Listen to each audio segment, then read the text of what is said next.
रखी बलिधा अंजनी पुत्र भवन सुधिना महावीर प्रभु बजरंगी कुमति निवार सुमति के संगी कंचन वरण विराजी सुभेसा कानन कुंडल चितकेसा हाथ वज्री ध्वजा विराजे कांधे मूंज जनेऊ शंकर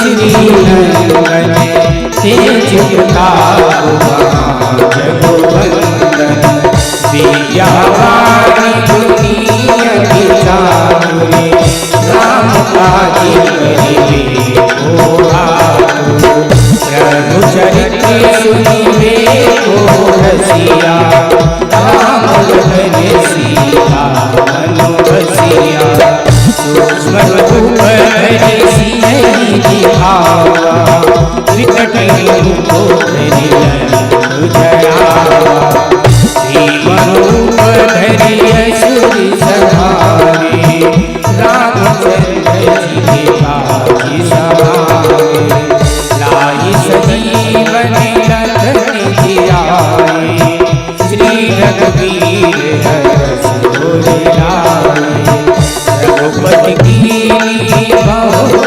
बड़ाई तुम मम प्रिय भरत समुभाई सहस बदन तुम्हरो जसि गावे असी कह श्रीपति लगावे सनकाधिपुर ब्रह्मादिनीसा नारद सारद सहित अहिसा जब बेरति भूपाली यहाँ के पति गोविंद सही जहाँ के तुम उपकार सुनी कही लीला राम मिलाई राजपति लीला तुम्हारे मंत्र विभीषण माना लंकेश्वर भई सर्वजन जाना जो सहित योजन पर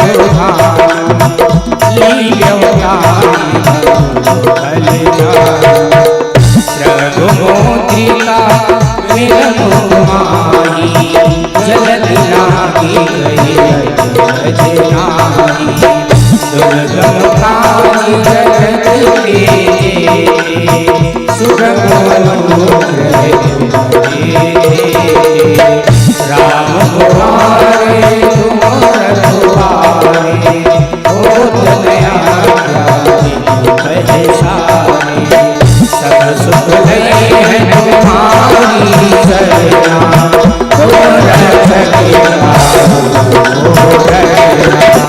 आपने तेज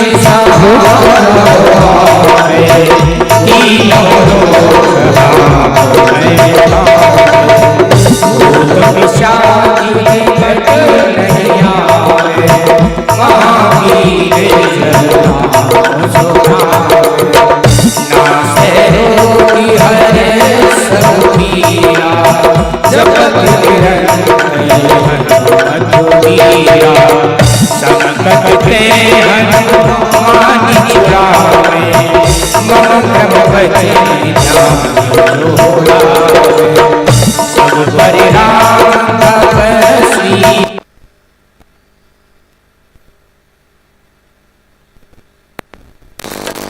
और मनोरथ जो कोई लावे सोई अमित जीवन फल पावे चारों जुगों तुम्हारा है बरसी साधु शरण के तुम रखवारे असुर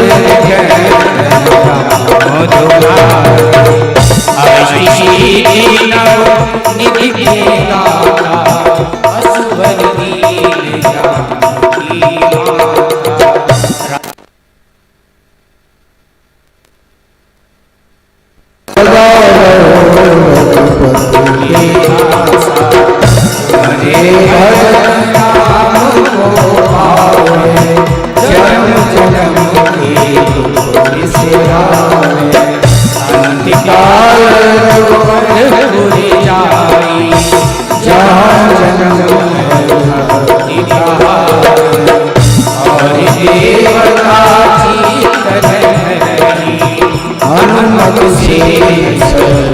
शुभ करती, संकट कटे मिटे सब पीरा, जो सुमिरे हनुमत बलबीरा।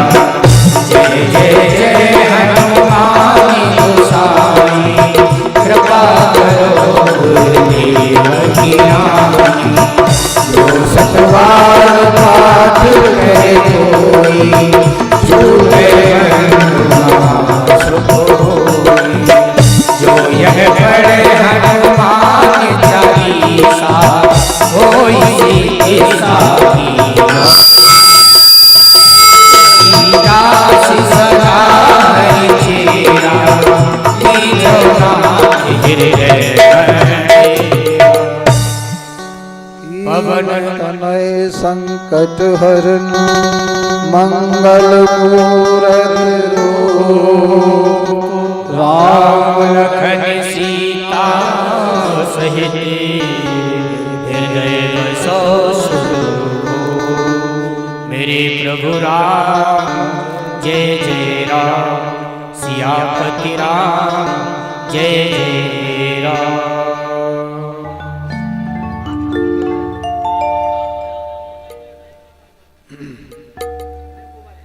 गुरुर्ब्रह्मा गुरुर्विष्णु गुरुर्देवो महेश्वरा, गुरुर्साक्षात् परब्रह्म तस्मै श्री गुरुवे नमः।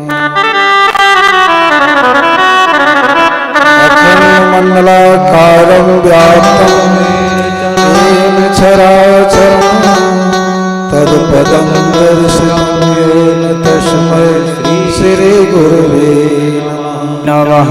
गजाननं भूतगणाधिसेवितं, कपित्थजम्बूफलचारुभक्षणं, उमासुतं शोकविनाशकारिणं, नमामि विघ्नेश्वरपादपङ्कजम्।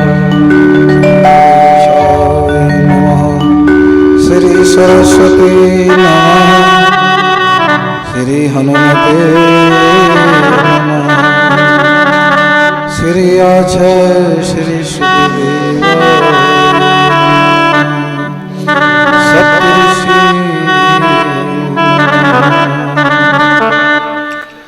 श्री गुरु चरण सरोज रज, निज मन मुकर सुधार।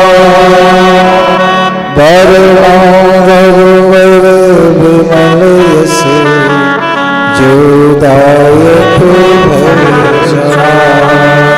बोधहीन तन जानिके, सौम्य पवन कुमार। बल बुद्धि देहु मोहि, हरहु कलेश विकार। भाव श्रद्धा से संयुक्त एक ही वाणी की गिनती से भाव से बोलेंगे, सभी ताली बजाएं। श्री राम जय राम जय जय राम, श्री राम जय राम भाव से बोले, सभी ताली बजाएं। जय राम जय जय राम, श्री राम जय राम, श्री राम जय राम जय जय राम, श्री राम जय राम जय जय राम, श्री राम जय राम जय जय राम।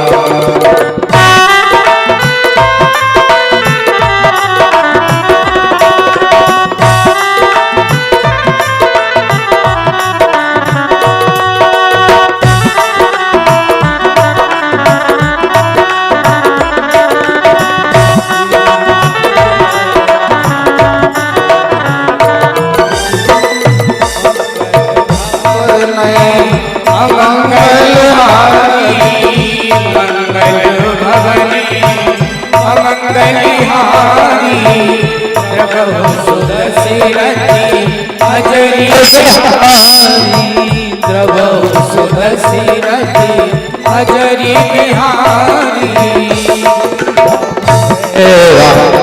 जय जय राम।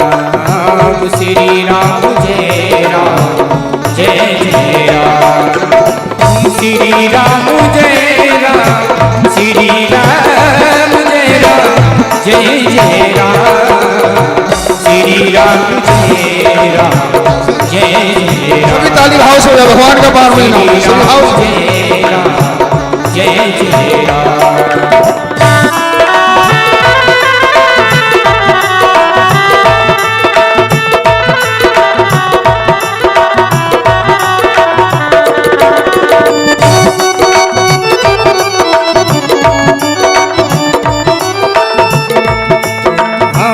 श्री राम जय राम जय जय राम श्री राम जय राम जय जय राम श्री राम जय राम श्री राम जय राम जय जय राम श्री राम जय राम जय जय राम श्री राम जय राम जय।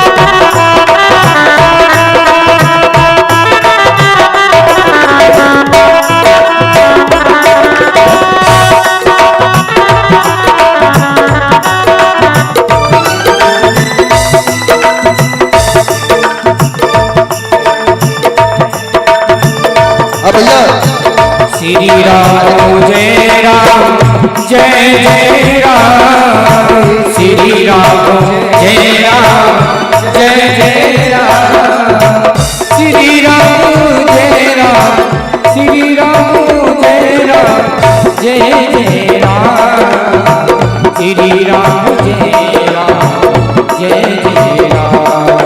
भाव से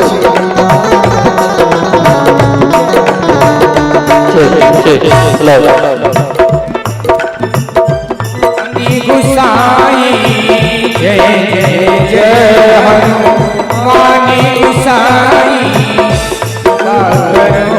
गुरु देव नाई कृपा करो गुरु देव की नाई। जय राम जय जय राम श्री राम जय राम जय जय राम श्री राम जय राम जय जय राम श्री राम जय राम जय जय राम श्री राम जय राम श्री राम जय राम जय जय राम श्री राम जय राम जय जय राम श्री राम जय राम जय जय राम। बोलो स्वागत रामचंद्र की जय पवन सुत हनुमान की जय बोलो गंगा मैया की जय बोलिए आचार्य सुखदेव भगवान सादर शिव नायब माथा सादर शिव नायब अगर विसर राम गुणगा अगर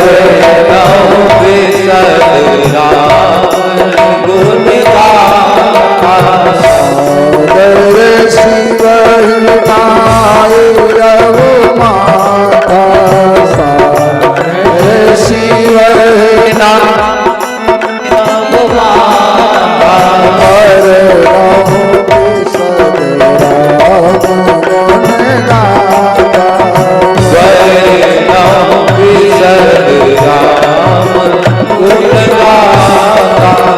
श्याम रामचंद्र की जय हो। पवन हनुमान की जय हो। गंगे मैया की जय हो। गौ माता की जय हो। संत समाज की जय हो। बस्ती वासियों की जय हो। भगवान शंकर की जय हो। भगवान शंकर की जय हो। हर हर महादेव नमो पार्वती पते बोलिए वृंदावन बिहारी लाल की जय।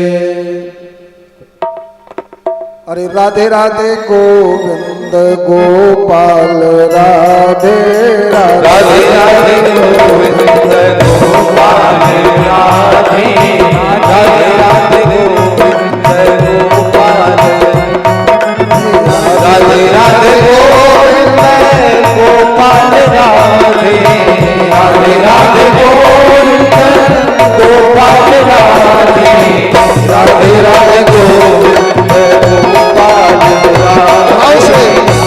राधे गोविंद गोपाल राधे राधे राधे गोविंद राधे राधे गोविंद गोपाल राधे राधे राधे गोविंद गोपाल राधे राधे राधे गोविंद गोपाल राधे राधे राधे गोविंद गोपाल राधे राधे गोविंद गोपाल राधे राधे राधे गोविंद गोपाल राधे राधे राधे गोविंद गोपाल राधे राधे राधे गोविंद गोपाल राधे राधे राधे गोविंद गोपाल राधे। बोले गोविंद भगवान की जय।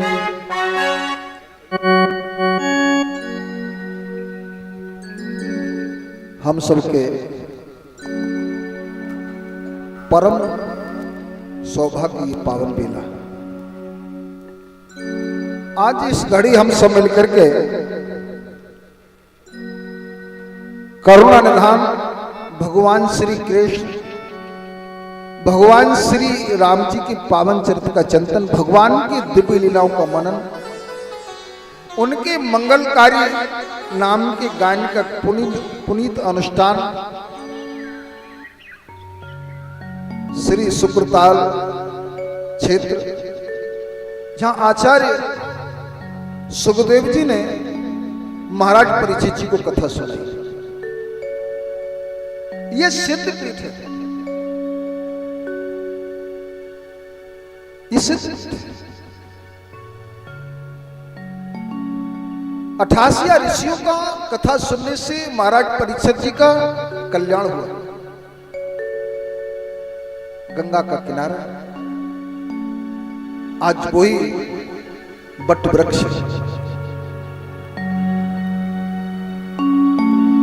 बट माने बड़ा,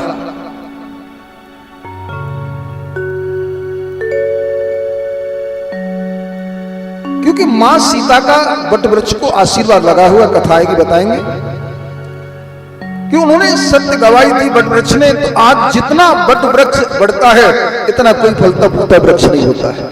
आप इसी बट वृक्ष को देख लीजिए, कितने विशाल रूप में है। जहां आचार्य श्री सुखदेव जी ने इस पावन ग्रंथ का सुनाया 88 ऋषि को महाराज परीक्षित, और 7 दिन में महाराज परीक्षित का कल्याण हुआ। तो ये सौभाग्य का विषय है। सभी काम भाग्य के होते हैं और भगवान का कार्य सौभाग्य का होता है। आप सभी बड़े सौभाग्यशाली हैं कि आज सिद्ध धाम में, सिद्ध पीठ पर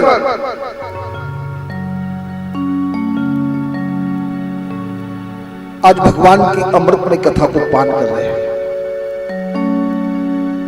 ये सबसे बड़ी बात है।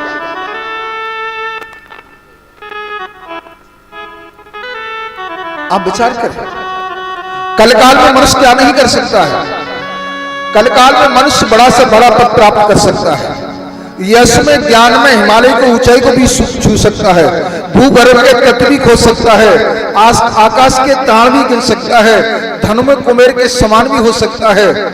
अगर कोई संत कहता भैया 10 मिनट बैठ करके भगवान का भजन कर लो, तुरंत पसीना आ जाता है, सारे काम कर देगा, शक्ति में सबको परास्त कर देगा। जितने भी काम है सब मनुष्य कर सकता है, लेकिन भगवान का भजन, भगवान की कथा सुनते ही पसीना आ जाता है, बड़ा मुश्किल काम है। तो ये भगवान की कथा, भगवान का भजन, ये सौभाग्यशाली।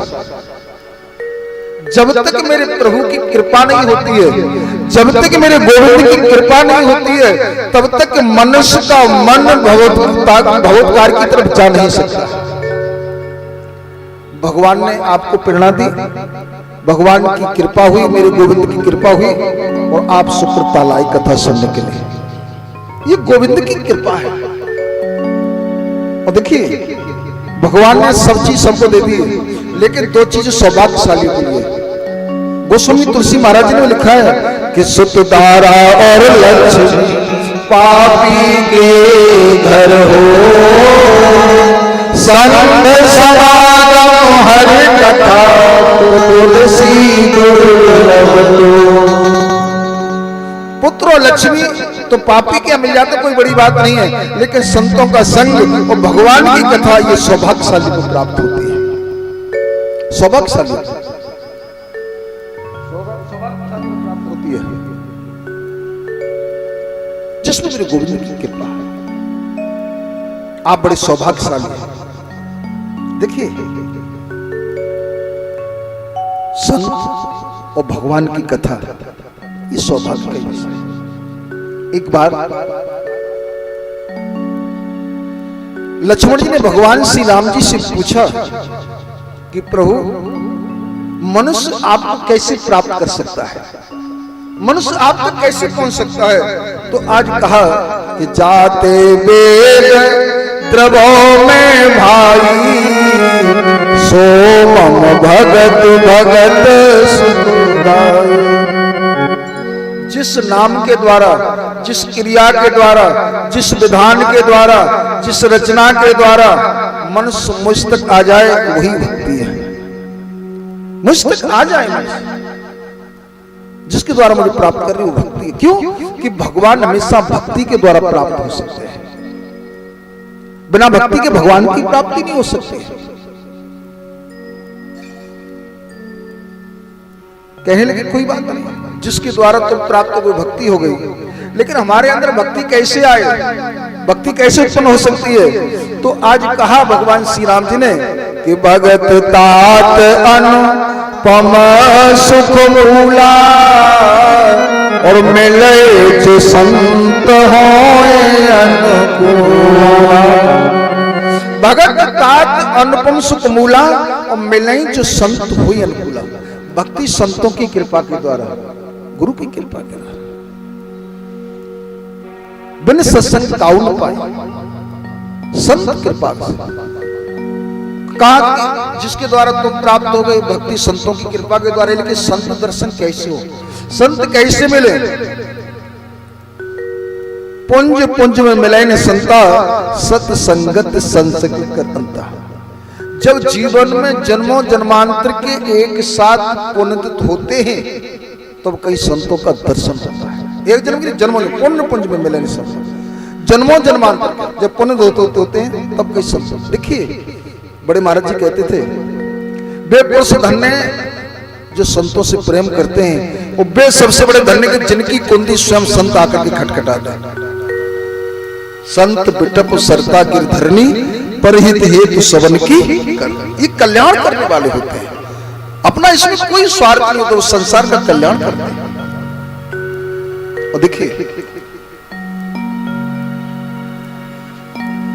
निवस दंडवत एक ही बारा, सत संगत दुर्लभ संसार। संतों का संग, भगवान की कथा, भगवान का नाम बड़ा दुर्लभ, बड़े कठिन है। एक बात और है, हर मनुष्य आ नहीं सकता है, हर मनुष्य की क्षमता नहीं है। जो हमने कहा था आप भाग्यशाली हैं, हर मनुष्य की क्षमता नहीं है ये मनुष्य यहां तक आ जाए। जिस पे मेरे वही उसी जगह आ जाए जिस पे मेरे गोविंद की कृपा है, तभी आपके कदम यहां तक आए। क्यों? यहां तक आने बड़ी कठिनाई है, बड़ी मुश्किलें हैं कि आवत ये सर अते कठिनाई, राम कृपा बिना परमात्मा की कृपा के मनुष्य एक कदम नहीं चल सकता है, आ नहीं सकता है। आवत यह रत कठिनाई, राम कृपा बिना आए नहीं जाए। बिना परमात्मा की कृपा के, बिना भगवान की कृपा के मनुष्य नहीं आ सकता है। और देखिए कौन आ सकता है? फिर लिख दिया कौन आ पाएगा कि आते हर कृपा जा पर होई, और पाँव दे मार्ग सोई। आते हर जिस पे मेरे ठाकुर की कृपा है, मेरे गोविंद की कृपा है, वही मनुष्य यहां तक आ सकता है। हर किसी के बस की बात नहीं आ सकता। और देखिए भगवान की कथा सभी सुनते हैं, कोई वंचित नहीं रहता, लेकिन मनुष्य वंचित रह जाता है। अरे कथा सुन के क्या करेंगे? देखिए कथा किसी, गरुड़ जी भगवान के सानिध्य में रहते हैं, भगवान के निकट में रहते हैं। उनको क्या जरूरत, जो दिन रात भगवान का दर्शन करता हो, भगवान के सानिध्य में रहता है, उसे कोई जरूरत है भगवान की कथा सुनने की क्या? लेकिन गरुड़ वो कोई साधन नहीं है। गरुड़ महाज्ञानी गुण राशि, हर सेवक अति निकट निवासी। भगवान के निकटतम रहने वाले गरुड़ जी भी इस कथा को सुनने के लिए कहा है मृतलोक में। और किसके द्वारा? जो पक्षियों में निंदनीय पक्षी है, काकुशुन जी के द्वारा इस कथा को सुना। देखिए आगे जो साधु संत ऋषि मुनि तपस्या करते करते जिनके शरीर से दीमक आ गई है, वो भी भगवान की कथा को निरंतर सुनते हैं। जीवन मुक्त ब्रह्म पर चरित सुनाई तज ध्यान। ध्यान को त्याग करके साधु संत, देखिए याद व्याद भूत प्रेत जीव जंतु, इस कथा से कोई वंचित नहीं रहता, सभी कथा को सुनते हैं। इस कथा से कोई वंचित नहीं रहता। जीवन मुक्त महामुनि जेऊ और हर गुण सुने निरंतर, वो भी भगवान की कथा को निरंतर सुनते हैं। साधु संत ऋषि, ये पावनमयी कथा है। रामायण हमको जीना सिखाती है और भागवत हमको मरना सिखाती है। महाराज परीक्षित ने आचार्य सुखदेवी जी के द्वारा यही तो पूछा था कि मेरी मृत्यु कैसे होगी, मैं कैसे मरूंगा? ये महाराज परीक्षित आचार्य सुखदेवी जी से भागवत हमको मरना सिखाती है। अगर मरा जाए तो किस प्रकार से मरा जाए? भागवत कल्याण का विषय, कल्याण करते हैं।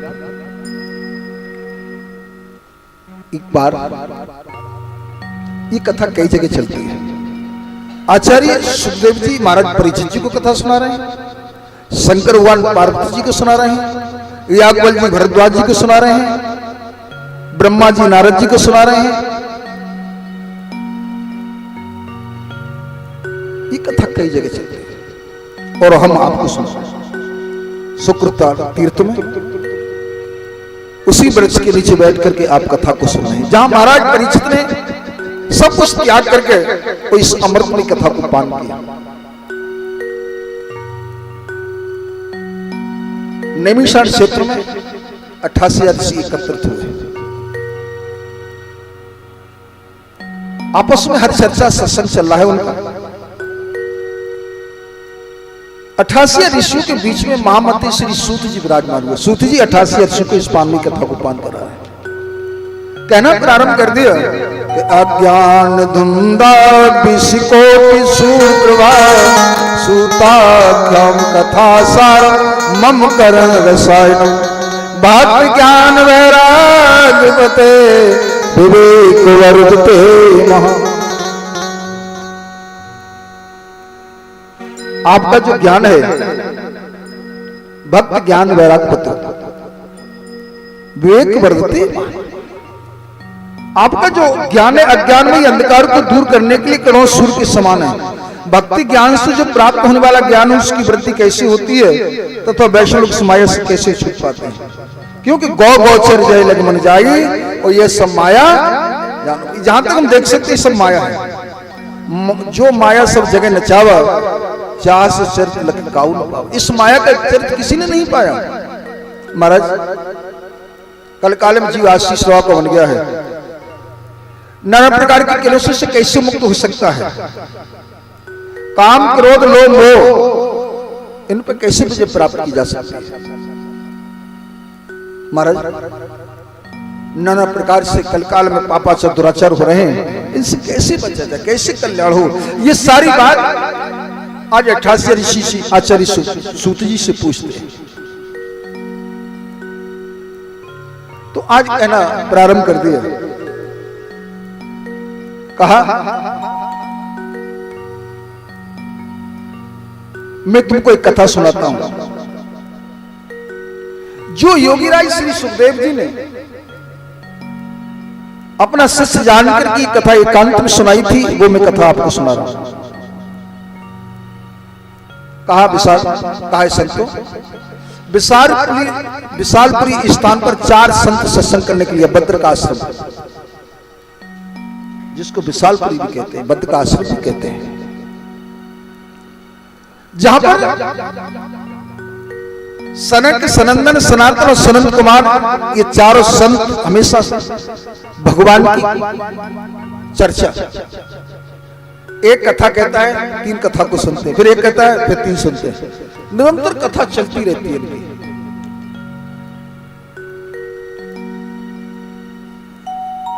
बद्र का आश्रम में कथा चल रही है। इधर एक बार नारद जी इस मृत लोक में घूमने के लिए आते हैं।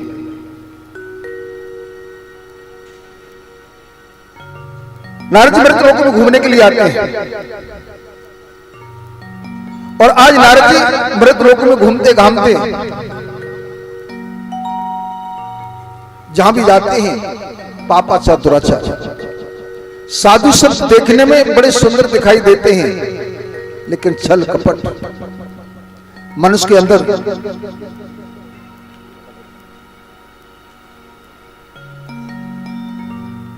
छल कपट दिखाई देता है।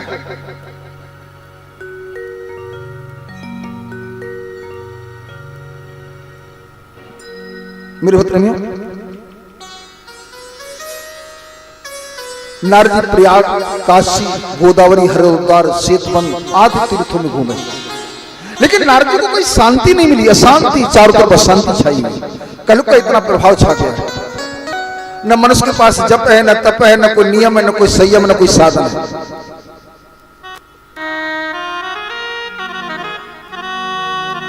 सत्य, तप, पवित्रता, दया, दान सभी नष्ट होता जा रहा है।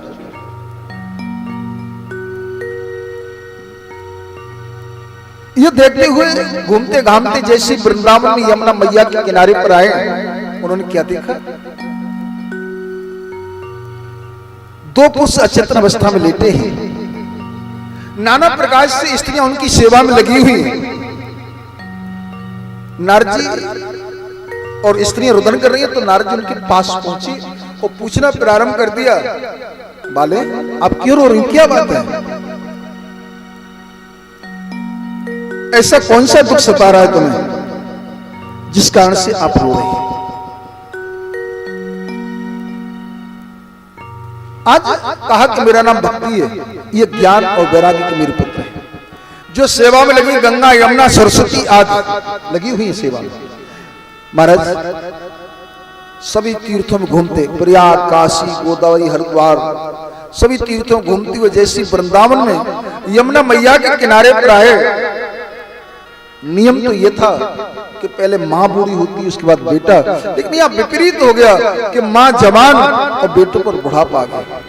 ऋषराज बात है मरने की, लज्जा की खास निशानी है, बेटों पर इधर बुढ़ापा है, माता पर इधर जवानी है। मां जवान है और बेटों पर बुढ़ापा है। आज भक्ति की बात सुनकर के और आज नारद जी ने गीता का पाठ सुनाया। जब तक गीता का पाठ सुनाया, जब तक गीता सुनते हैं तब तक उठ करके बैठ जाते हैं और जैसे विराम देते हैं तो उसी प्रकार सो जाते हैं। सोचना प्रारंभ कर दिया, अब क्या करूं क्या नहीं करूं।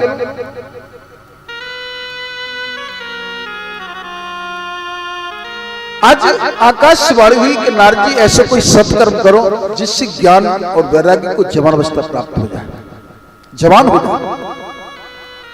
नारद जी ने सोचा सत्कर्म क्या होता है। नारद जी ने आज भक्ति से कहा कि तुम भगवान कृष्ण का ध्यान करो।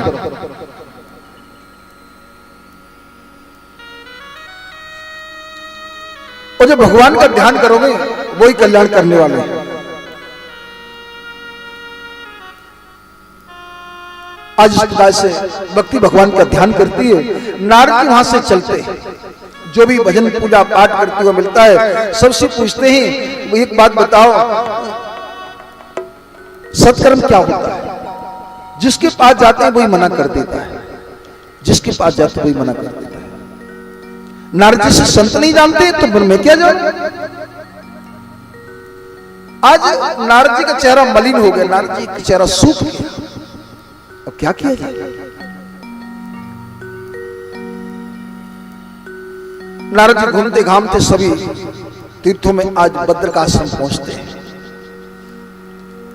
आज सनत कुमार ने नारद जी को देखा, नारद तुम्हारा चेहरा कैसी मलिन हो, क्या बात है, कह लगे। सभी तीर्थों में घूमते हुए आज बताना प्रारंभ कर दिया। मैं वृंदावन में पहुंचा तो आज दो पुरुष अचेतन अवस्था में लेटे थे, स्त्रियां उनकी सेवा कर रही थी, रो रही थी, बिलक रही थी। मैं उनके पास गया। मैं संतु नहीं जाना चाहिए लेकिन मेरा धर्म बनता है। और सबसे बड़ा धर्म क्या है कि परहित सरस धर्म नय भाई, पर पीड़ा समनाय अदुमाई।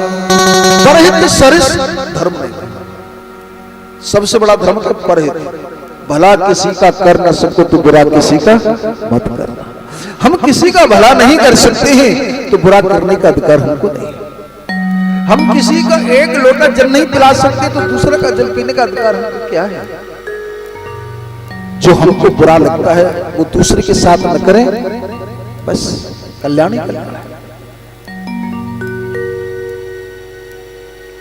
तो आज नारद जी कहा उनके पास गए, किसी की आत्मा को दुखाना, किसी देखिए हमेशा आशीर्वाद लो, किसी की आत्मा को मत दुखाओ। दुआ लो मत, दुआ मत लो, आशीर्वाद लो, वही कल्याण करना। तो मेरे मित्र में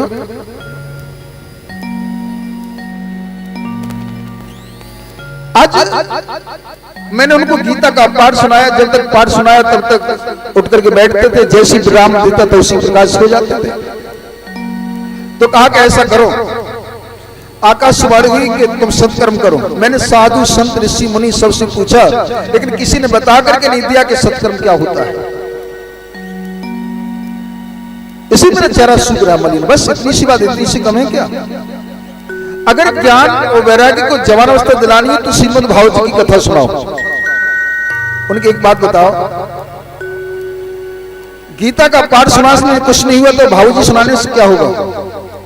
उन्होंने कहते कि गन्ने के द्वारा कितनी मिठाई बनके, गन्ने के द्वारा रस, और रस के द्वारा कितनी मिठाई बनके तैयार हो जाती है। दूध के द्वारा घी भी बनता है, दही भी बनता है, मट्ठा भी बनता है, लेकिन स्वाद सबका अलग अलग होता है। इसलिए अगर ज्ञान वैराग्य को जवान अवस्था दिलानी है तो श्रीमद् भागवत जी की कथा सुनाइए। लेकिन एक बात बताओ, नारद जी ने कहा तुम भी बाबा जी, मैं भी बाबा जी, तुम भी पकड़ मैं भी पकड़, कथा सुनाएगा कौन? सनत कुमार ने कथा तुम्हें सुना दूंगा लेकिन वृंदावन नहीं जाऊंगा। कुछ वो चल करके आए, कुछ मैं चल करके जाऊं, जहां बीच का रास्ता वहीं पर बैठ के कथा सुना दूंगा। ठीक। वृंदावन से हरिद्वार भी 300 किलोमीटर है और भद्र का आश्रम से भी हरिद्वार 300 किलोमीटर है। आज उसी मेरे भद्रमियों सीधा आनंद नाम के घाट पर हरिद्वार में ज्ञान और वैराग्य की कथा सुनाई गई। संत कुमार स्वयं कथावाचक। ऐसा व्यास ने भागवत में लिखा है कि 2 पैर कथा हो पाई, 2 पैर कथा सुनने मात्र से ही ज्ञान वैराग्य को जमान अवस्था प्राप्त हो गई और आनंद से उठ करके खड़े हो गए, नाचने लगे, भगवान का कीर्तन बोलना प्रारंभ कर दिया। गोविंद मेरो है, गोपाल मेरो है, गोविंद मेरो है, गोपाल मेरो है, गोविंद मेरो है, गोपाल मेरो है, गोविंद मेरो है, गोपाल मेरो है, श्री बाके बिहारी मदलाल मेरो है, श्री बाके बिहारी मदलाल मेरो है, गोविंद मेरो है, गोपाल लाल मेरो गोविंद मेरो है गोपाल मेरो है श्री बांके बिहारी नंदलाल मेरो है श्री बिहारी नंदलाल मेरो है गोविंद मेरो है गोपाल मेरो है गोविंद मेरो है गोपाल आज भगवान की कथा सुनने मात्र से ज्ञान वैराग्य को जमा स्तर प्राप्त हो गई। परम सभी नाचने लगे, गदगद होने लगे। इधर 88 ऋषि कहने लगे प्रभु आपने बड़ी सुंदर कथा का पान कराया, जो सत्यता से अलग। देखिए प्रभु एक बात बताओ, संसार में नाना प्रकार के पापी हैं, क्या ये पापी भी भगवान की अमृतमयी कथा को पान करके भवसागर से पार हो सकते हैं क्या? जो सत्यता से अलग हमेशा झूठ बोलते रहते ये पापी हैं। माता पिता गुरु की बात को नहीं मानते ये भी पापी हैं। धर्म से रहते ये भी पापी हैं। दूसरों की उन्नति को देखकर करने वाले ये भी पापी हैं। मदिरा पान करना ये भी पापी हैं। ब्रह्मत्या करना ये भी पापी हैं। चोरी करना ये भी पापी हैं। पर स्त्री गवर्न करना ये भी पापी हैं। विश्वासघात करना ये भी पापी हैं। क्या ये पापी भी भगवान की अमृतमयी कथा को पान करके भवसागर से पार हो सकते हैं क्या? उन्होंने कहा इसके लिए मैं तुमको एक कथा सुनाता हूं, जो योगीराज श्री सुखदेव जी ने अपना शिष्य जानकर के एक कथा एकांत में सुनाई थी। कहा संतो, तंगभद्रा नदी के किनारे पर एक अनुपम शहर था। उस अनुपम शहर में आत्मदेव नाम के ब्राह्मण निवास करते थे। आत्मदेव की पत्नी, अब देखिए आत्मदेव बड़े वेदपाठी ब्राह्मण थे, लेकिन आत्मदेव की जो पत्नी थी वो धुंधली थी, कर्कशा थी। पति देखिए धुंधली किसे कहते हैं? सुबह उठकर के बिना मुंह हाथ धोए भोजन करना ये धुंधली के लक्षण है। पड़ोसियों से झगड़ा करना ये भी धुंधली के लक्षण है। पति से सुबह से शाम तक झगड़ा करना ये भी धुंधली के लक्षण है। कर्कशा पत्नी वो धुंधली है। जो पति से झगड़ा करे, पड़ोसियों से झगड़ा करे, मेरी पत्नी ये धुंधली के लक्षण है। आत्मदेव बड़े वेद पाठी थे, लेकिन पत्नी उनकी कर्कशा थी। आज आत्मदेव और धुंधली निवास करते हैं, लेकिन धीरे धीरे उम्र ढलने लगी है, लेकिन इनकी कोई संतान नहीं हुई। आत्मदेव जिस गाय को पालते हुए गाय बांझ रह जाती है, जिस वृक्ष को लगाते हैं, तुलसी वृक्ष को लगाते उसकी विरवा सूख जाते हैं, उनकी कोई संतान नहीं है। आत्मदेव सोचते मैंने ऐसा कौन सा अपराध किया है, मेरे कोई संतान नहीं, गाय को पालता हुआ बांझ रह जाती है, तुलसी वृक्ष को लगाता हूं उसकी विरवा सूख जाती है।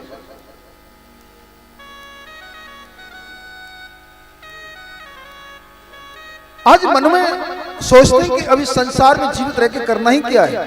पुण्य बहुत कुछ अनुष्ठान किए, लेकिन कुछ भी नहीं हुआ। उन्होंने सोचा कि इस जीवन को त्यागना ही अच्छा है। क्यों? पड़ोसी आते हैं, आत्मदेव को चढ़ाते हैं, अरे ब्राह्मण देवता तुमको 12 वर्ष गाय पालते हो गई, तुम्हारे गाय के नीचे कभी बछड़ा नहीं देखा? अरे ब्राह्मण देवता तुम्हारे आंगन में तुलसी का वृक्ष इसकी विरवा सूखे हुए हैं। अरे ब्राह्मण देवता तुम्हारे आंगन में किसी बच्चे की किलकोरी सुनाई नहीं दे रही है।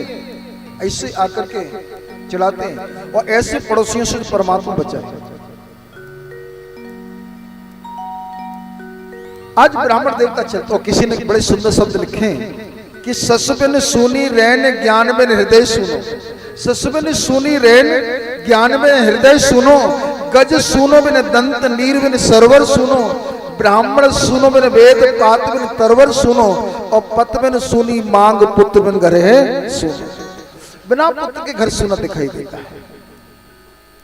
मैं से इस घर में नहीं रहना। और इस प्रकार से मेरे भक्त नबियों आज जंगल में पहुंच जाते हैं। उन्होंने क्या देखा? एक वृक्ष है, उसके पास में एक तालाब है, जलपान किया, वृक्ष के नीचे बैठ के विश्राम करना प्रारंभ कर दिया। उसी समय एक संत आते हैं। संत कहते चिंता बोलिए सी, अरे ऐसी कौन सी चिंता है इस प्रकार से आप रो रहे? मास दुख के कारण, अपने दुख का कारण मुझे बताएं। कहा क्या बताऊं? जिस गाय को पालते हुए गाय बांध रह जाती है, तुलसी वृक्ष को आंगन में लगाता हूं, उसके बुरवा सूख जाते हैं, मेरी कोई संतान नहीं है, मैं अपने प्राणों को त्यागने के लिए आया हूं। या तो मुझे संतान दिलाओ, नहीं अपने प्राणों को त्याग दूंगा। उनकी बेटा आत्महत्या करना तो पाप हुआ करता है, जो आत्महत्या करते हैं वो हमेशा अधोगति को जाते हैं। मैंने कोई उपदेश लेने नहीं आया हूं, मुझे पुत्र चाहिए, संतान चाहिए।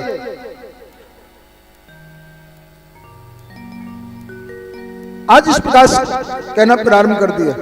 आज समझाया, बेटा एक बात बता, पुत्र से किसी को सुख मिला है? सगर के तो 60,000 पुत्र थे, क्या सुख मिला?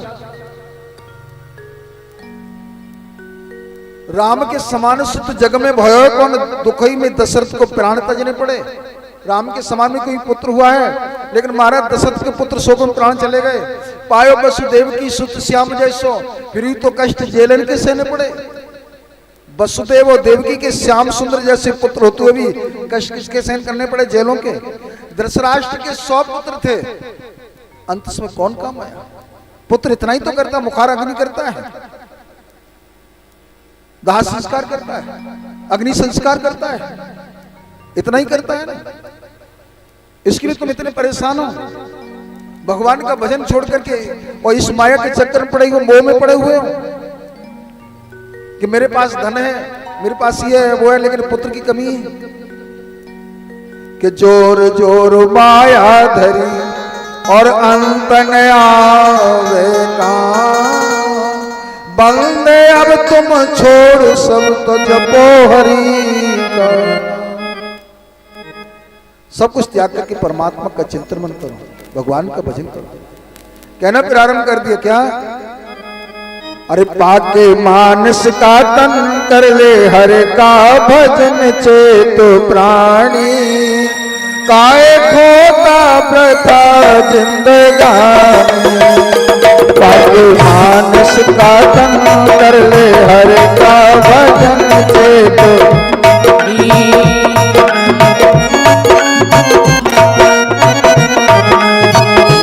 पाके मानस का तन कर ले हर का भजन चेत प्राणी, काए खोता प्रता जिंदगानी। पाके मानस का तन कर ले हर का भजन चेत प्राणी, काए खोता प्रता जिंदगानी। कौन तू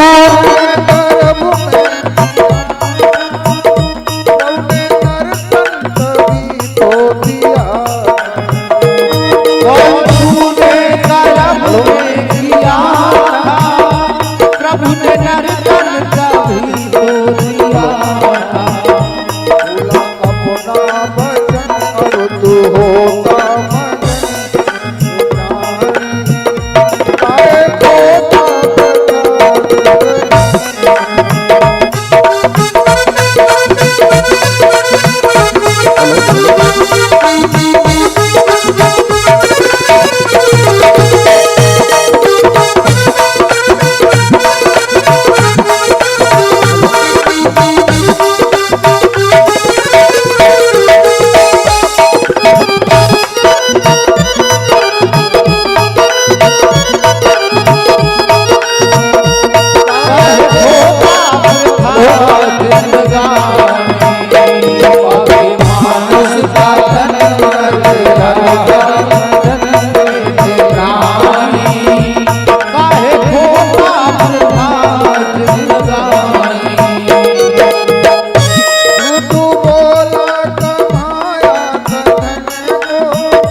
नहीं, मैं अपने प्राणों को त्यागता हूं।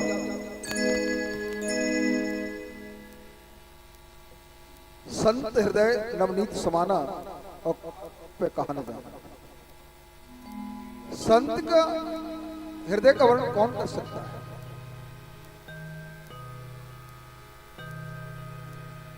संत का हृदय बड़ा नवनीत है, जिसका वर्णन कभी लोग नहीं कर सकते।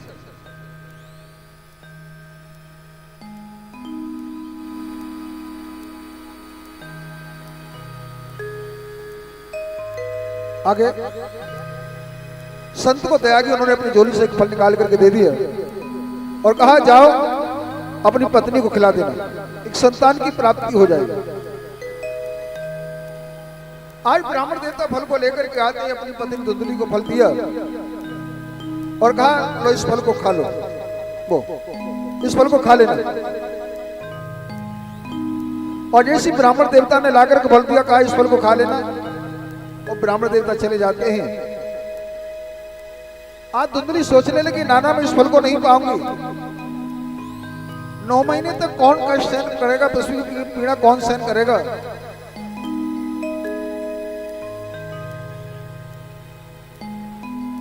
नाना प्रकार से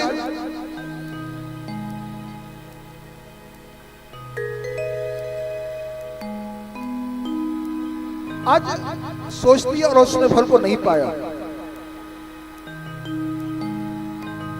संत ने कहा था कि इस फल को खिला देना, लेकिन उसने कहा खा लेना। यही गड़बड़ हो गई। अगर अपनी आंखों के आगे खिला दे तो ठीक था।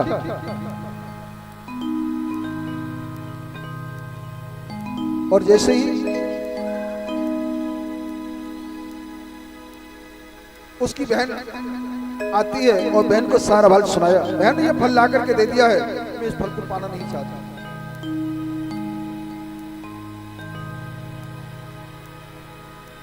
आज कहा कि बहन तेरे पास धन है लेकिन पुत्र नहीं, मेरे पास पुत्र है लेकिन धन नहीं। अब की जो पुत्र होगा मैं तुझे सौंप दूंगी और थोड़ा सा धन मेरे पति को दे देना, और स्वयं गर्भवती होने का नाटक बना ले।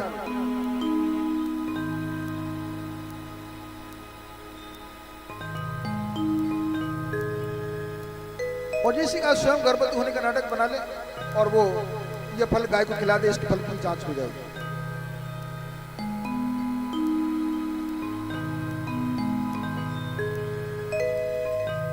मेरे पुत्र ने फल गाय को खिला दिया, स्वयं गर्भवती होने का नाटक बना लिया। उसकी बहन के पुत्र उत्पन्न हुआ और रातों रात ला करके दे दिया और उसके पति को धन दे दिया। सुबह होते ही तुरंत सूचना पहुंचा दी तुम्हारे पुत्र उत्पन्न हुआ है।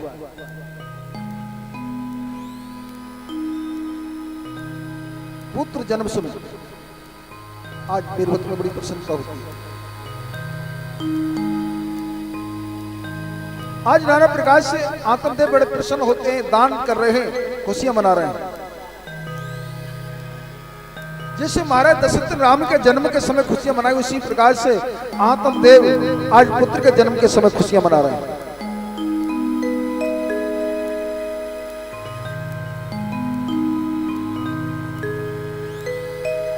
और इस प्रकार से खुशी मना रहे हैं। आज कहना प्रारंभ कर दिया, महाराज किसी कारणवश मेरे स्तनों से दूध नहीं आ रहा है, मेरी बहन के पुत्र हुआ वो समाप्त हो गया, उससे बुला ले, साथ वो पल जाए, बालक है पल जाएगा तो अच्छी बात है। बुलाया, पुत्र मोह में उसने पालन पोषण किया, लेकिन जो गाय के फल खिलाया था गाय के भी पुत्र उत्पन्न हुआ, क्योंकि संत का दिया हुआ प्रसाद। भगवान कहते हैं कि मोर बचन चाहे पड़ जाए फीका, संत बचन पत्थर की लीक है। संत का वाक्य पत्थर की लीक होती है। एक बार ऐसा हुआ, एक गृहस्थी में पति पत्नी रहते थे, और जब पति पत्नी रहते थे उनका एक नियम था कि जब तक अतिथि साधु संत ब्राह्मण को भोजन नहीं करा लेते तब तो स्वयं भोजन नहीं करते।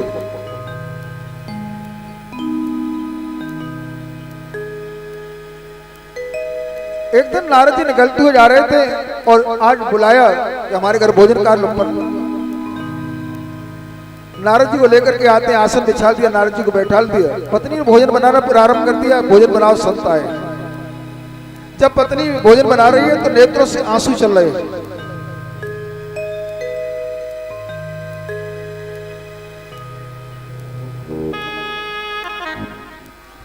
आंसू चल रहे हैं।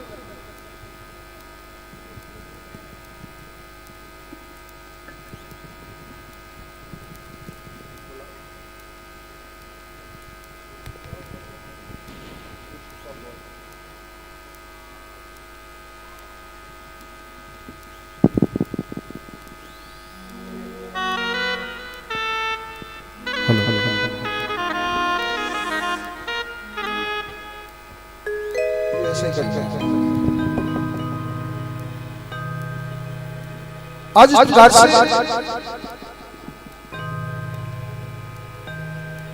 प्यार से बोलो जय जय श्री।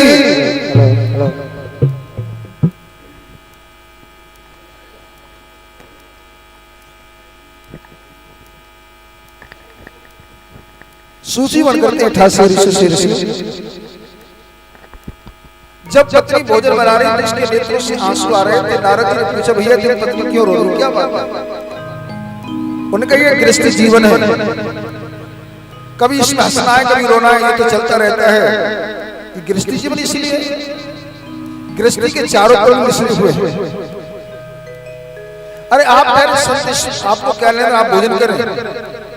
उनके कोई जीवन में कोई दुख हो, कोई परेशानी हो, संत के सामने, गुरु के सामने अपने मन की बात को कह देना चाहिए। वो सकता है उसको कोई हल निकल आए,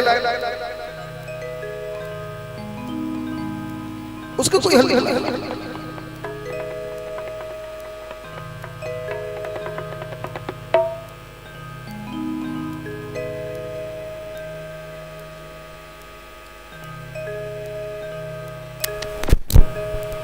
आज इस प्रकार से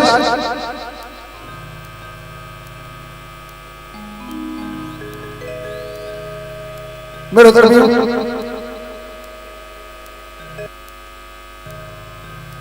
किसी ने कहा भी कि संत है कि सोयो न और गृहस्थ है कि रोयो न तो जीवन बेकार है। गृहस्थी में रोज रोना ही रोना है। आज ये नहीं हो पाया, कल वो नहीं हो पाया, ये सारा जीवन रोते रोते निकल जाता है।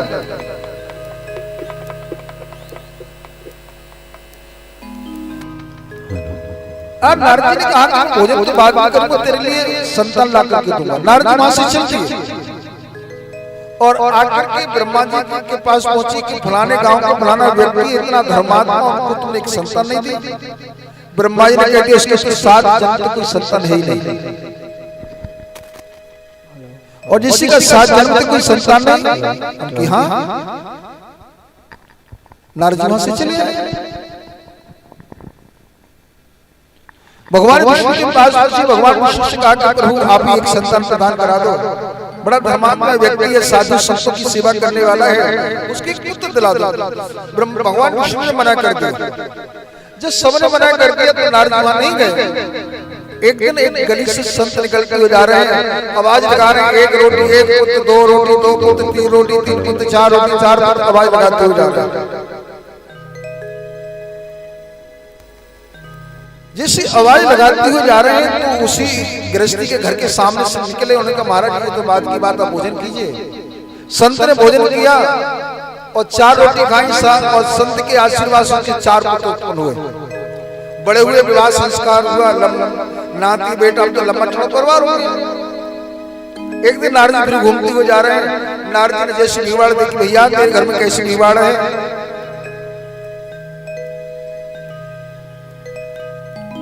ये तो मेरा परिवार है, मेरी नाती बेटा है। नारद जी का माथा ठन गया, इसके 7 जन्म तक संतान, इसके नाती बेटा इस जन्म कहां से आ गए? आज भगवान को ही देख लिया। नारद जी क्रोध में जा रहे हैं और भगवान ने देखा कि नारद क्रोध में आ रहा है, तो नारद जी के आने से पहले और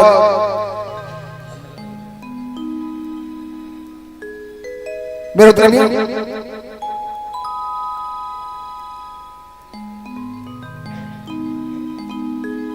आज भगवान ने कहना प्रारंभ किया, मेरे सिर में दर्द हो रहा है, मेरे सीने में दर्द हो रहा है। और जिसी का मेरे सिर में और सीने में दर्द हो रहा है, तो जैसे कहा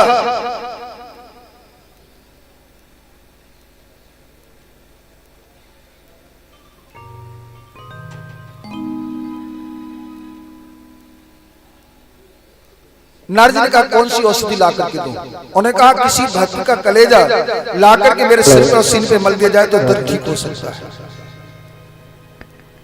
नारद जी वहां से चलते, जो भी भजन पूजा पाठ करते हुए मिलता है, भगवान कहते हैं मेरे प्रभु के सिर में दर्द हो रहा है, क्या चाहिए? भगवान ने कहा किसी भक्त का कलेजा, आगे चल के हिलो देखो, आगे चल के हिलो देखो। देखने बड़े भजन पूजा पाठ करने वाले सब कुछ है, भगवान के परम भक्त हैं, लेकिन जब कलेजा की बात आती है तुरंत कहते हैं आगे चल के हिलो देखो। नारद बड़े परेशान, बड़े दुखी होने लगे। तो वही संत मिल गए, एक रोटी एक पुत्र, दो रोटी दो पुत्र। उनके नारद क्या बात है, कैसे दुखी हो? अरे क्या बताऊं, भगवान के सिर में सीने में दर्द हो रहा है। भगवान ने कहा किसी भक्त का कलेजा ला करके दे दो तो दर्द ठीक हो सकता है। उस संत ने कहा कि भगवान के सिर में दर्द हो रहा है सीने में? उनकी हाँ। तुरंत ही आज संत ने कहा मेरे प्रभु जन कितनी देर से परेशान होंगे, मेरे प्रभु जन कितने दुखी होंगे।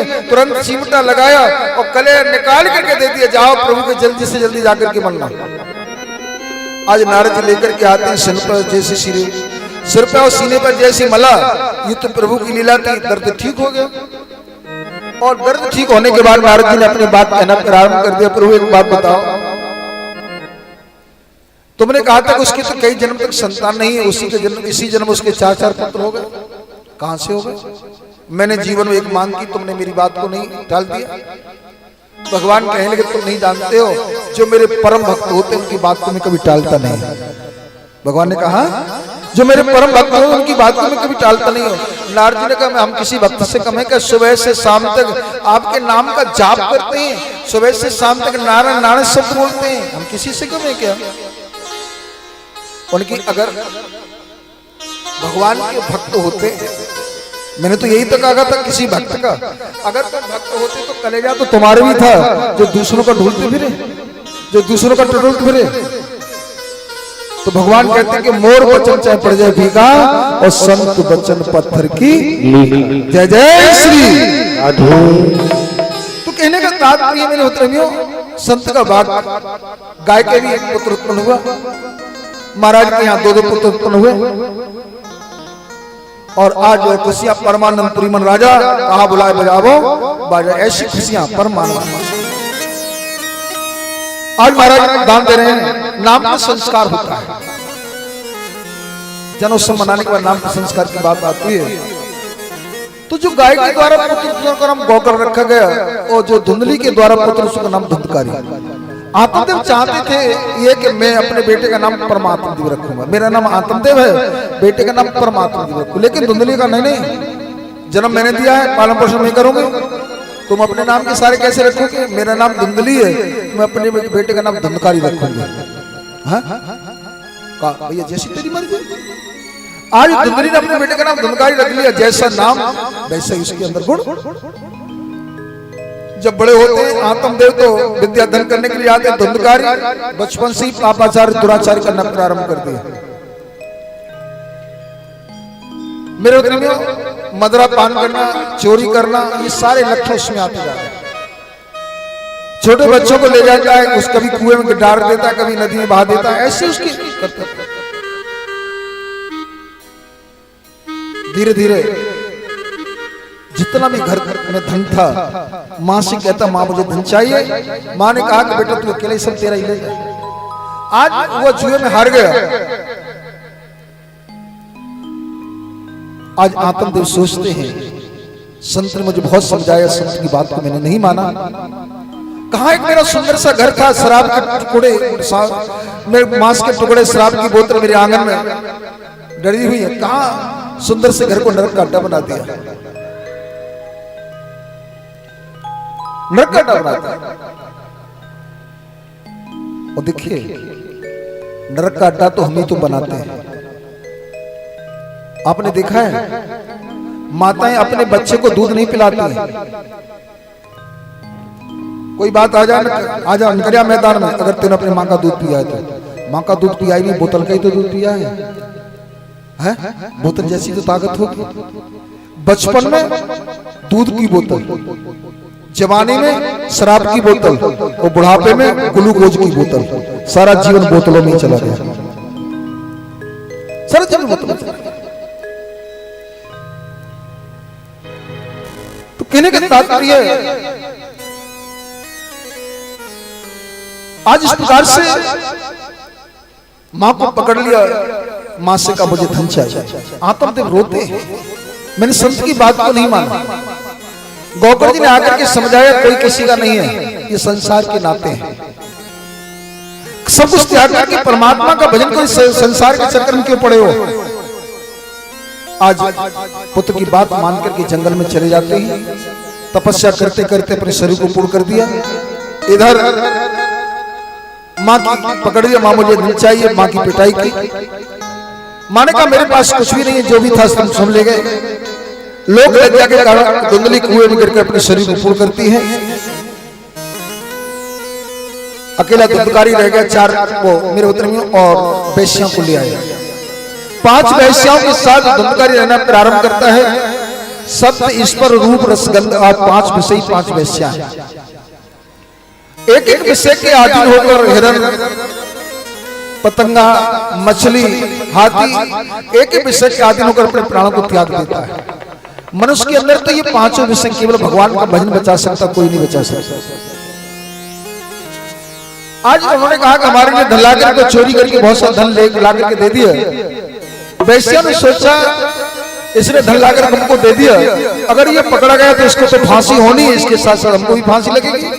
मदरा पान करके आया, शराब में धुत था।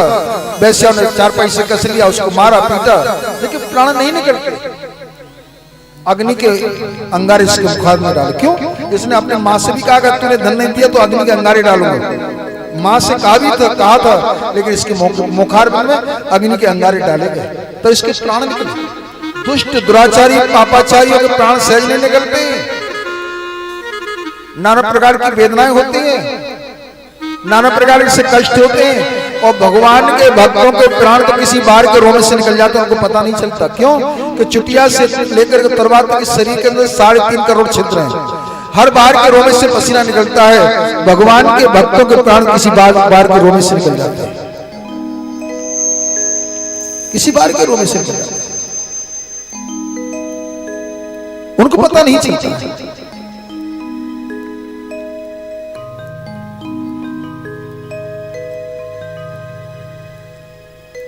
तो आज इस प्रकार से महोत्सव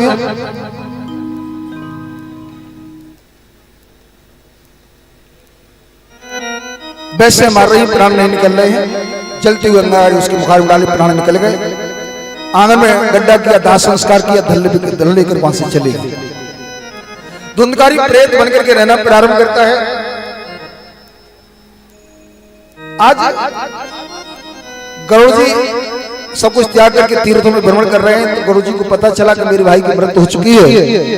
नाना प्रकार से ज्ञान में जाकर प्रदान करते हैं, लेकिन गति नहीं मिली, सदगति नहीं मिली। क्यों नहीं मिली? गति इसलिए नहीं मिली कि गरुड़ जी गाय के पुत्र थे, आत्मदेव के पुत्र नहीं थे, इसीलिए उनको सदगति नहीं मिलती। पुत्र जब पिंडदान करता है, श्राद्ध करता है, तब पितरों की तृप्ति होती है। अगर 4 बेटा है, अगर शामिल है तो एक ही कर सकता है, अगर 4 है तो चारों अलग अलग करना चाहिए। श्राद्ध एक जगह है तो एक जगह हो सकता है, 4 एक जगह करना चाहे तो सबका धर्म होना चाहिए उसमें, तब पितर प्रसन्न होते हैं। नहीं अपना आना इसमें कोई बात नहीं। इसलिए पिंडदान करने से ज्ञान में, पिंडदान करने से गति नहीं मिलती। तो एक बार घूमते हुए गरुड़ जी आते हैं, रात का समय है। गांव के लोगों ने कहा भैया तुम्हारा भाई हमको बड़ा परेशान कर रहा है, प्रेत बन करके रहता है।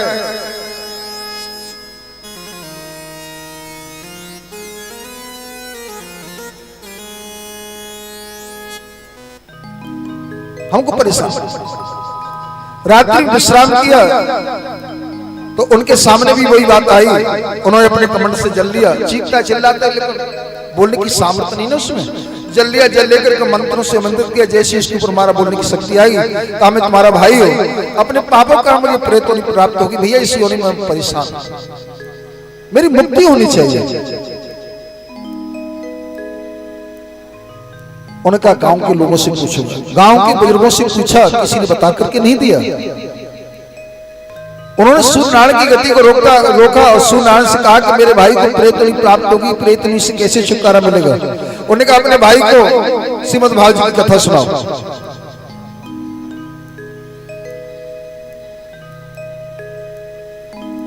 कथा सुनने से अवश्य करना। आज सभी ग्रामवासियों का सहयोग है। गौकड़ जी स्वयं कथावाचक बने हैं। धुंधकारी को 7 गांठ के हरिवास में स्थान दिया गया। पहले दिन कथा सुनाई, पहली गांठ छटकी, दूसरी तीसरी चौथी दिन चौथी, पांचवें दिन पांचवी, छठवें दिन छठवीं, सातवें असली रूप में आया। और नारायण प्रकाश से प्रार्थना की, विमान में बैठ करके भगवान के परम धाम को चला गया। बोले वृंदावन बिहारी लाल की जय। परम धाम को चला गया, कल्याण हो गया 7 दिन कथा सुनने से। लेकिन सभी ग्रामवासियों ने कहा कि एक बात बताओ, धुंधकारी के लिए विमान हम सबके विमान को नहीं आया। तो उन्होंने कहा कि धुंधकारी के कथा सुनने में और तुम्हारी कथा सुनने में अंतर है।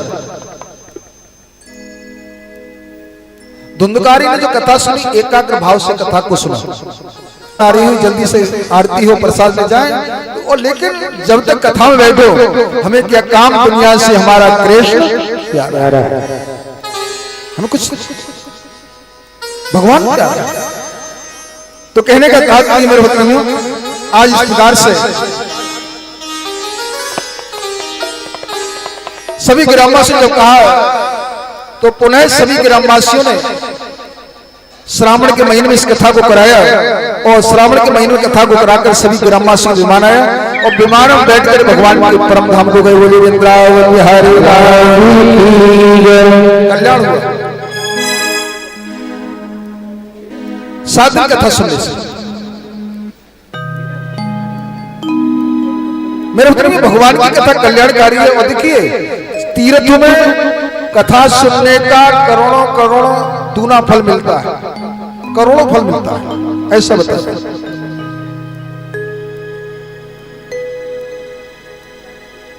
आप तीर्थ में बैठकर भले ही एक दिन कथा सुन पाओ, लेकिन इसका पुण्य बहुत है। एक दिन कथा सुन लो, पहले दिन की कथा सुन लो, लास्ट दिन की कथा सुन लो, ज्यादा काम है, इतना हो सकता है। तो कहने का तात्पर्य है कि तीर्थ में कथा का बहुत बड़ा महत्व होता है। और यहाँ तो स्वयं जहां से भागवत जागृत हुई है, जहां सुखदेव जी महाराज परीक्षित जी को कथा सुनाई है, उसी स्थान में बैठकर आप कथा सुने, इससे बढ़िया भाग्य और क्या हो सकता है। तो क्रमबाजी क्रम आप कथा सुनेंगे, यहीं पर वाणी को विराम देंगे। समय हो चुका है। कल सुबह पूजन लिया के भी होगा कल से, और 1 बजे से 5 बजे तक कथा का समय है। सभी 1 बजे पधारें, भगवान की अमृतमयी कथा में गोता लगाएं और एक भजन भगवान के नाम का सभी भाव से बोलेंगे। आनंद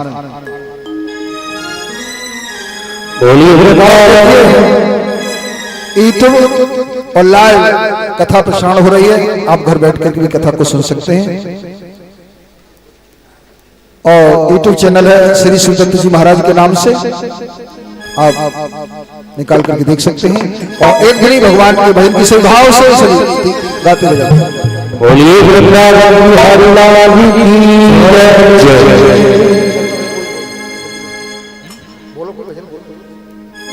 आइए भजन सही भक्तजन बोलेंगे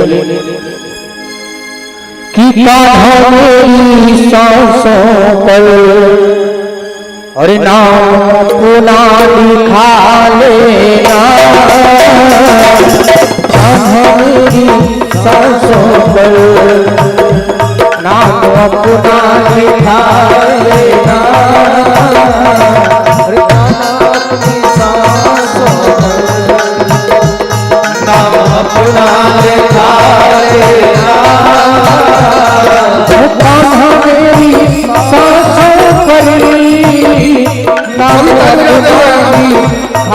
लेना, कान्हा मेरी सांसों पर नाम अपना लिखा लेना। हाँ फिर से जन्म लूं मैं, हाँ फिर से जन्म लूं मैं, और मुझे अपना बना लेना। फिर से जन्म लूं मैं, मुझे अपना बना लेना।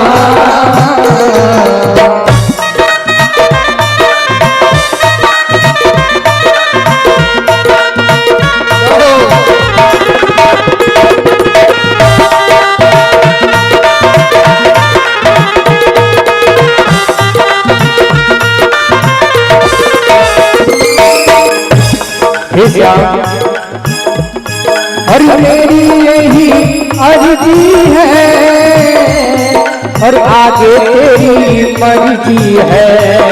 हाँ मेरी यही अर्जी है, और आगे तेरी मर्जी है। और जिस रंग में रंगी राधा, जिस रंग में रंगी राधा, और उसे रंग में रंगा देना। जिस रंग में रंगी राधा, उस रंग में रंगा देना।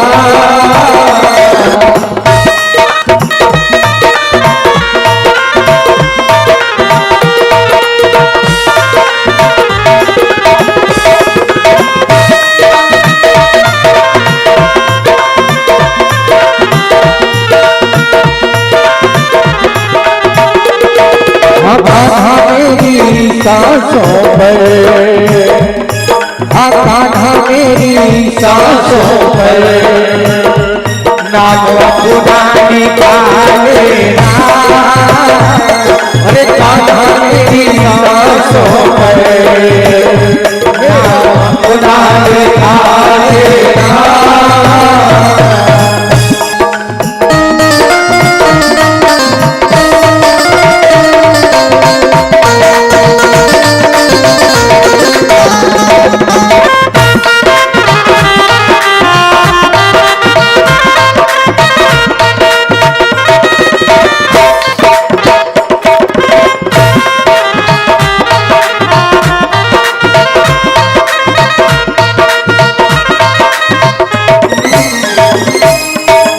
वृंदावन बिहारी लाल की और बंसी वाले की बंसी बजी के दुनिया दीवानी भई। बंसी वाले की बंसी बजी के दुनिया दीवानी भई। लाला की बंसी बजी के दुनिया दीवानी भई। लाला की बंसी बजी के दुनिया दीवानी भई।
बजी के दुनिया दीवानी भई।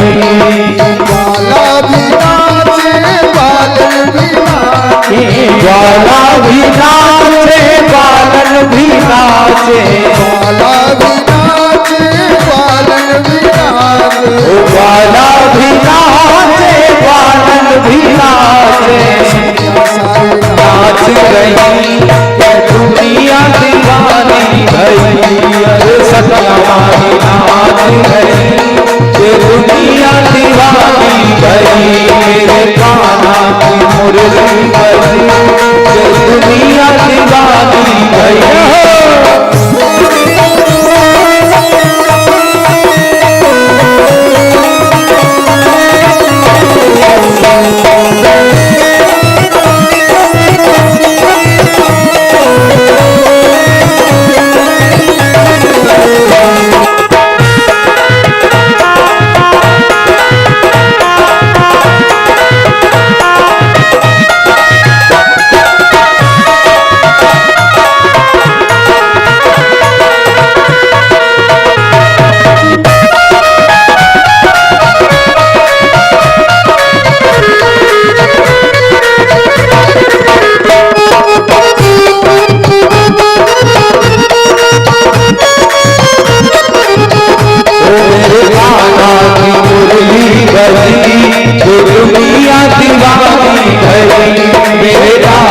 ये दुनिया दीवानी भई।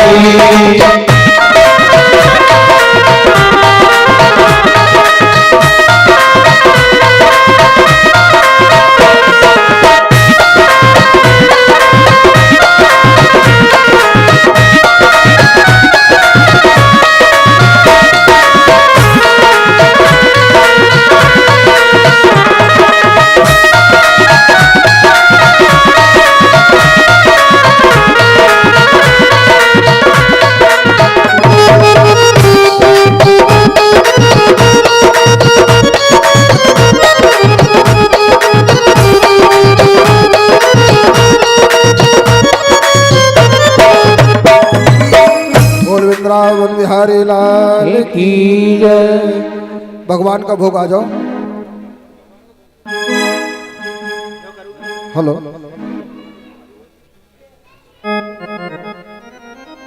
हाँ आज ऊपर आ जाओ।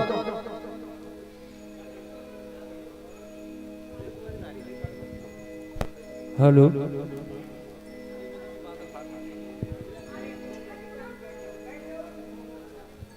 हेलो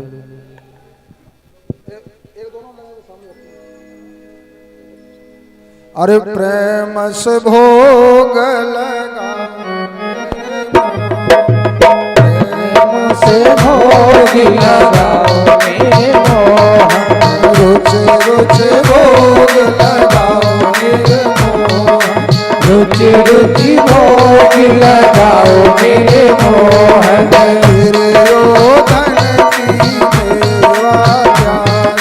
गिरियो धन की मेवा त्यागी, साग बेदोर घर खायो मेरे मोहन। साग बेदोर घर खायो मेरे मोहन। शिवरी के बेर सुदामा के शिवरी के बेर सुदामा के तंदुल। सोई भोग लगाओ मेरे मोहन। सोई भोग लगाओ मेरे मोहन। सो भोग लगाओ मेरे मोहन। सो भोग लगाओ मेरे मोहन।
के भैया की जय बोलो जय बोलो जय बोलो जय बोलो जय बोलो हे जय बोलो भैया की जय बोलो ओ जय बोलो भैया जय जय श्री राधे श्याम जय जय श्री राम हे श्याम जय जय श्री हाथ जोड़कर बोले हरे राम राम राम हरे हरे राम राम हरे हरे हरे कृष्णा हरे कृष्णा हरे कृष्णा हरे कृष्णा कृष्णा कृष्णा हरे हरे कृष्णा कृष्णा हरे हरे आरती के लिए सभी लोग अपने अपने स्थान पर हो जाएंगे सभी लोग और कल से विस्तार के साथ आपको कथा सुनाई जाएगी आज सूक्ष्म में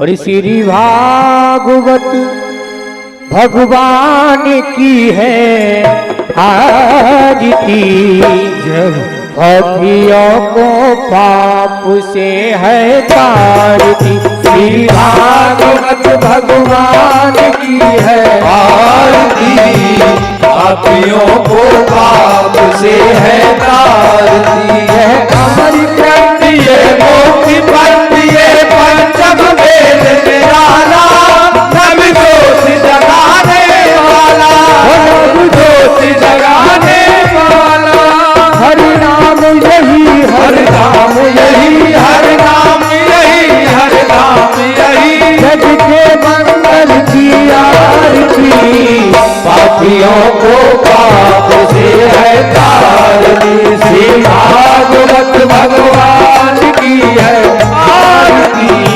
पापियों को पाप से है तारती यह शांति गीत पावन पुनीत पापों को मिटाने वाला हर दरस कराने वाला हर दरस कराने वाला हर दरस कराने वाला ये सुख करनी ये दुख हरनी ये सुख करनी ये दुख हरनी श्रीमद सूदन की आरती पापियों को पाप से है तारती श्री भागवत भगवान की है आरती पापियों को पाप से है तारती यह मधुर बोल जगपल्ल खोल सन्मार्ग बताने वाला बिगड़ी को बनाने वाला को बनाने